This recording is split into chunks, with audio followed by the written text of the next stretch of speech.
For the past decade or so, I've spent most of my time exploring this great planet of ours. I chose to live nomadically, rarely waking up in the same place twice. However, for the past 6 months, I've been stuck on the tiny island of Jersey. The borders here have essentially been closed, and escape to the European continent just a stone's throw away was practically impossible. If you haven't heard of it, Jersey is a stunning island. I can personally vouch for it because this was the island that I was fortunate enough to grow up on. But at only 9 miles by 5, it really is tiny, and I've seen most of it. When I came back, I thought there would be very few places left to explore and limited opportunities for adventure. Boy, was I wrong. Never been here in my life. But to embark on this adventure would be much harder than I ever imagined. Seriously, this is a joke. And I'd have to overcome some deep-rooted, primal fears of my own. Just concentrate on where you are, come on. So I guess we're heading west, right? The past few years on the road has taught me that the real voyage of discovery is not about seeking new landscapes, but having new eyes. So if I'm going to be stuck in Jersey, I wanted to see what inspiration I could take from my world travels to help me see the island in a new light, to find fresh challenges and adventures on this familiar island. My recent escapades in Italy must be credited for providing the kindling for this chapter. There, high in the stunning Dolomite Mountains, I discovered the thrills of Via Ferrata and the chance to explore more demanding terrain through the use of specialist equipment. With the benefit of hindsight, I now see that those challenges were relatively easy. Still, at the time, I didn't know if I could summit that mountain, and the ensuing cocktail of adrenaline and self-achievement was intoxicating. I made it! I can't believe I just did that. Pure adrenaline. Oh my days. This place all to myself. Definitely worth coming up here. Later, in Italy, I had the chance to climb with local Kombi crew member Riccardo, where again, a further seed was planted. Italia è troppo bella. So when I returned to the island, for the first time in my life, I looked at the surrounding granite sea cliffs with new eyes, wondering if climbing was possible on the island and what adventures awaits when you explore beyond the hiking trails that I love and know so well. There's a couple of pretty substantial problems with me wanting to climb the sea cliffs in Jersey. Firstly, my primal survival instincts kick in, causing an innate fear of climbing. I mean, I don't think that I'm scared of heights, but whenever I've gone up, I've not been able to look down. I've got to get better at looking down and enjoy this view. And any time I've tried climbing previously, just before I go up, there's a voice in my head saying, "Don't do it, man. You're definitely going to fall. You're probably going to die. It's too dangerous. Please don't do it, man." Look, I can probably get over that, but I'm telling you, man, it is bad. All I have to do is think about climbing or even just watch a climbing video and my hands literally start aching and pouring with sweat. Seriously, this is a joke. I'm quite a way above my first bit of gear now. It's not exactly ideal for the required grip that you need to climb. And the other problem is, climbing in Jersey requires specific experience and technical knowledge, without which there is a genuine and very real risk of serious injury and more likely death. More about that later. Fortunately, this was about the time that I met Tom. The climbing here I think is great, you know, I think it's always funny because no one's really heard of it. When I speak to people who are really into their climbing in the UK and travel the world and have climbed loads of places in the UK, they've always said, "Oh, I've heard of Jersey, but I've never known if it's any good." And everyone's unsure. As soon as people come over and try it, they're like, "Wow, this is amazing. Love it, it's so good." It's single pitch climbing here. There's some absolutely outstanding routes. It's really good. It's just a bit of a secret, I guess. No one really knows about it. Tom, with the help of a small group of volunteers, helps run the Jersey Rock Climbing Club. We'd like to think that the club's a really welcome community of people that you can kind of come along, have a go, see if it's for you, and if you're keen and you want to learn, there's loads of members on hand to help you out and get into it, really. I wouldn't say the scene is huge in Jersey. As a child, I never knew about rock climbing in Jersey, but now I'm part of the club. I think it's a really special group of people, and I think clubs are really important for climbing because it's really hard to get into as a sport. You might have a keen friend, but even then it's so hard to know if you're doing the right thing. So clubs for me, I've always wanted to be part of because they've helped me so much, so that's why I kind of try and get involved as much as I can over here. Tom was right about how important it is to have a club to learn about climbing here. So, to hopefully get over my fear and to learn the ropes, Pun intended. I joined the Jersey Rock Climbing Club with my brother Connor. This way, mate. That is Connor, by the way. On this corner here, yeah. How was that, Connor?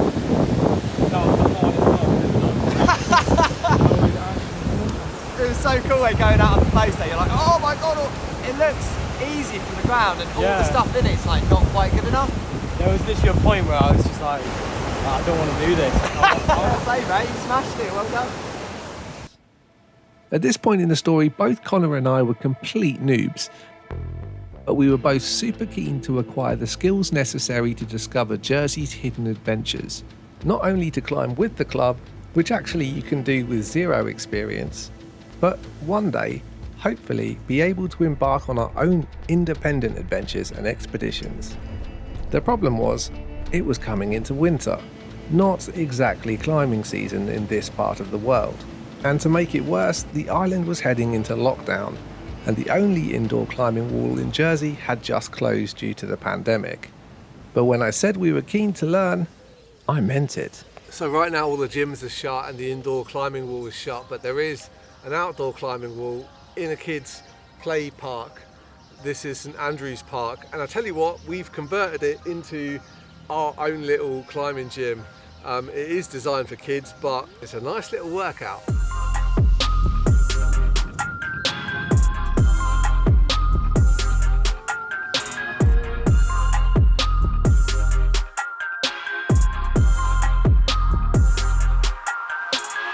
Yes, I realise I'm putting a video of us playing on a children's climbing wall on the internet. But there's a pandemic on, damn it. Desperate times call for desperate measures. So rather than going up like the kids, we attempted to go around the wall. First in a 360, then 720, and then until we just couldn't hang on anymore. This gave Connor and I a couple of key benefits. We were able to train our bodies to increase finger strength and learn the moves that would one day be necessary for us to explore on real rock. But mostly, it gave us the excuse to try out our fancy new climbing shoes. Mercifully, before we were chased out of the kids' playground by 5-year-olds, we discovered that St Andrew's Park wasn't our only option to help us get stronger.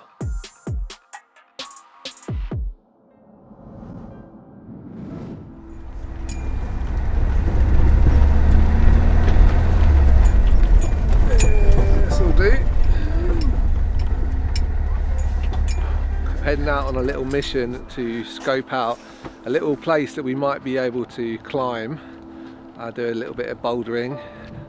We just got to find it first. Somewhere on one of the cliff paths around the south coast.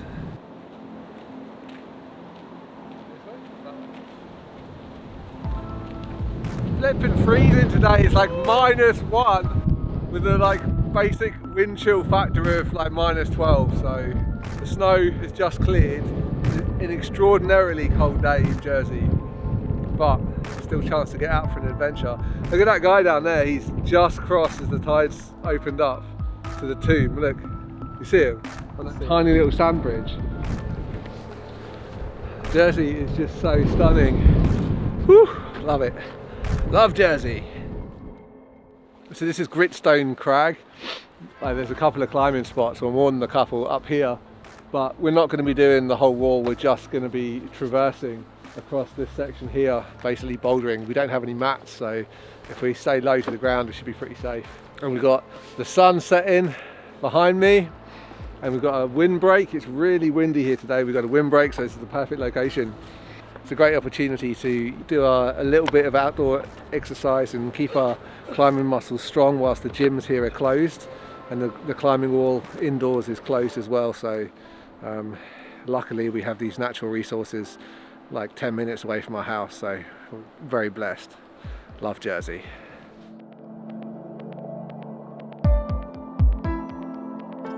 Connor and I spent many evenings here at this private natural gym over winter.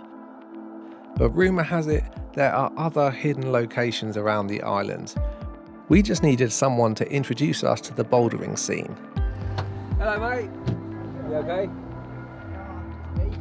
So nice. Other side, eh? Yeah.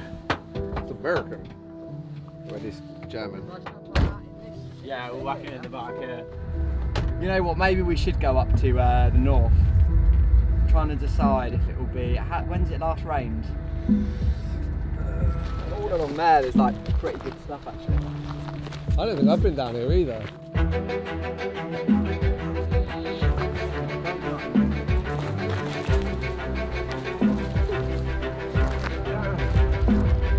Never been here in my life. What about you, Connor? Nah, never.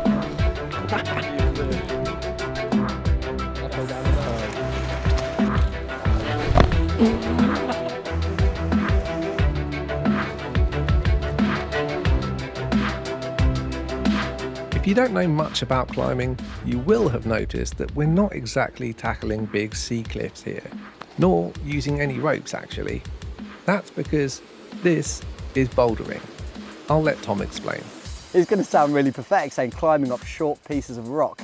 Essentially, it's the art of getting from A to B without ropes. Instead of a climb or a route, it's known as a problem. And I guess it's known as a problem because it's kind of solving a puzzle, and usually with a boulder there's only one way to get to the top. It's a lot more physically demanding than climbing, because if you're climbing something so short, you want more bang for your buck, so you go for something that's incredibly difficult that you wouldn't ever want to encounter halfway up a sea cliff, but you're happy to try from your bottom. It's a completely different thing. Some people exclusively just boulder.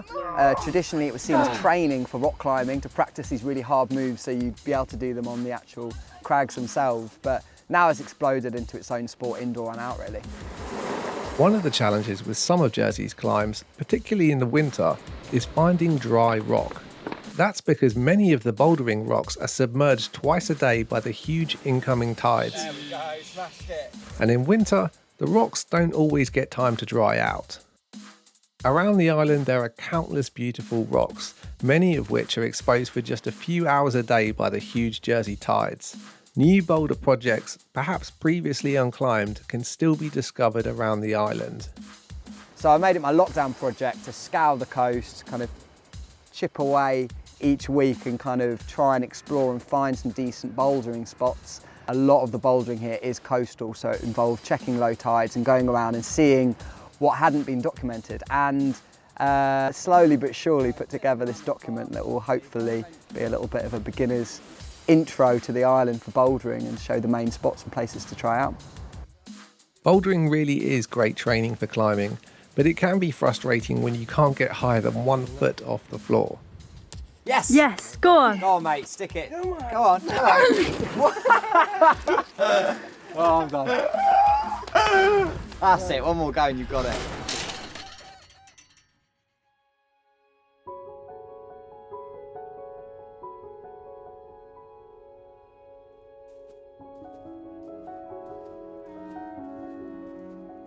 All of this new exploring of Jersey's coast has really taken me to some great locations.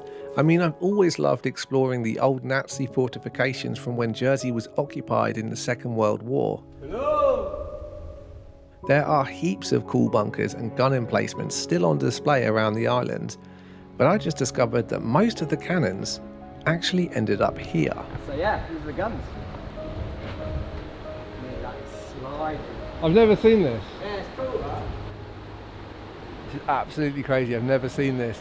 At the bottom of the cliffs here up in Granite, there's a pile of guns here that were thrown over the cliff by the locals at the end of the war when the Nazis were evicted from the island and we were liberated. That's really cool to see though. Can't believe I lived here my whole life and never seen this. I guess it's a little hard to get to.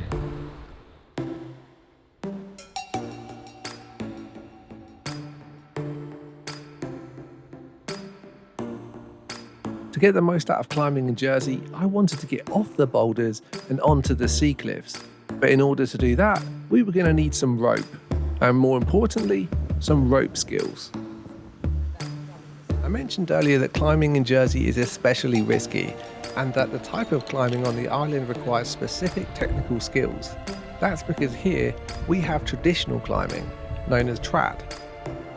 Normally, with sport climbing, found around much of the world, There are bolts in the rock which a climber can clip into to prevent them from falling too far. In Jersey, our sea cliffs are not bolted. Here, with the trad climbing, we have to use the natural features of the rock, the cracks and crevices in our lovely granite, to place specialist equipment to stop us from falling.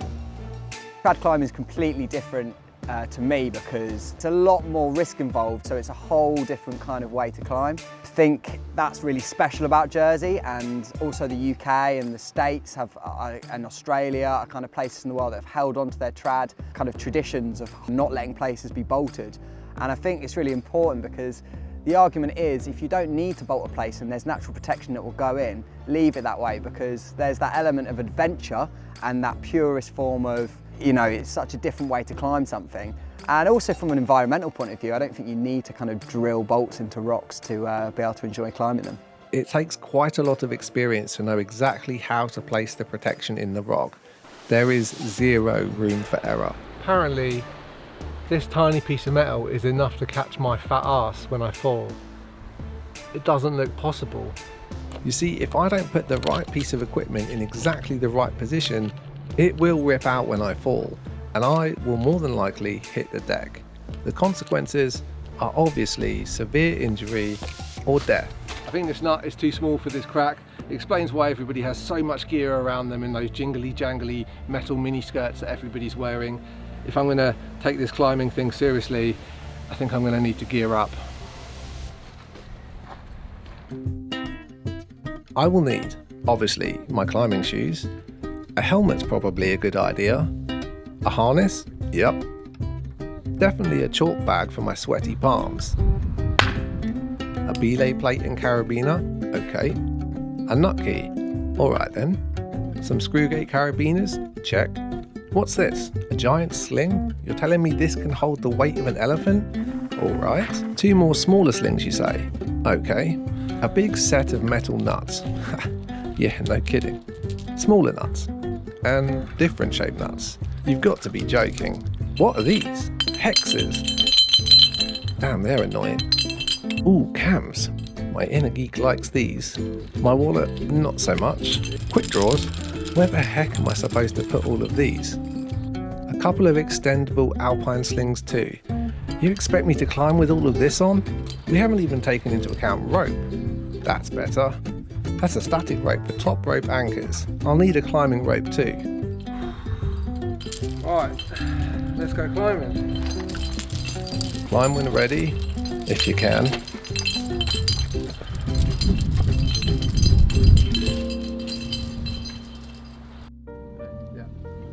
Trad climbing isn't something you can rush into. There are no shortcuts for the experience you need to tackle these climbs. Over the past 6 months, Connor and I have been out at every available opportunity to learn from the Jersey Rock Climbing Club members, even attending a course to learn how to safely build top rope anchors. Woo! That's all ours, Connor. Connor and I are setting up our first top rope anchor on our own. We are going climbing independently for the first time. This is an exciting moment.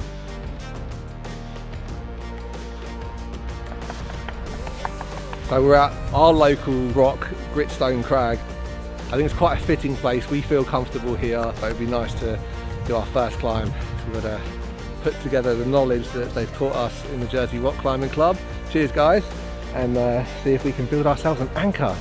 I've got to say, considering we had no clue what we were doing at the start, it feels amazing to be progressing with this challenge. To be out here on our own together, responsible for our own adventure and safety. From knowing where to place the equipment and which gear will give us the best protection, to what type of knots to tie and how to equalize the anchor system so that the fall loads are distributed between the pieces of protection. It's all part of the challenge. I feel so proud of my brother, and for myself actually, with all of the things that we've learned on this journey. Ready to climb? Ready, go. And the fact that we're able to do this together, watching out for each other, is just so satisfying.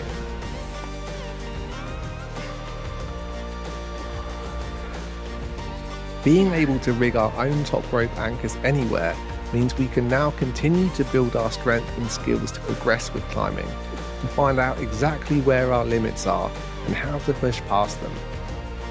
The next challenge for us is to attempt our first trad leads, where there will no longer be a rope above us to catch us safely.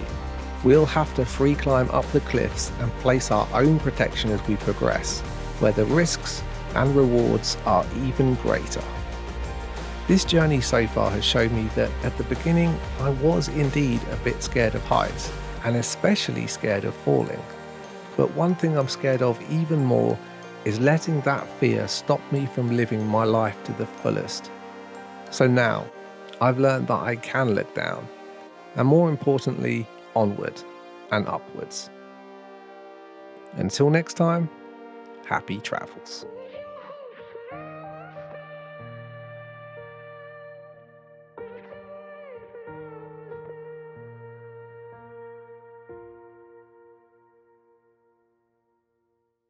Might have had a little accident. I only went and managed to crash the drone twice in 2 minutes. One of the times was onto this tiny little island. I actually filmed the rescue attempt of that and put it onto our Patreon page. So if you want to check out what happened, I'll link it below. Patreon is the way that I'm able to create this kind of content that you've just watched. It's a lot of work putting together hundreds and hundreds of clips over such a long period of time and writing a story which is not only entertaining but hopefully inspirational. I know that it's the best use of my time, but there's no way that I could do it with just YouTube alone. It has to be with viewer support. So thank you so much to our patrons, and if you're a regular viewer, please do consider joining the Kombi crew. We cannot do it without you. Thank you so much for your support, and I'll catch you in the next one.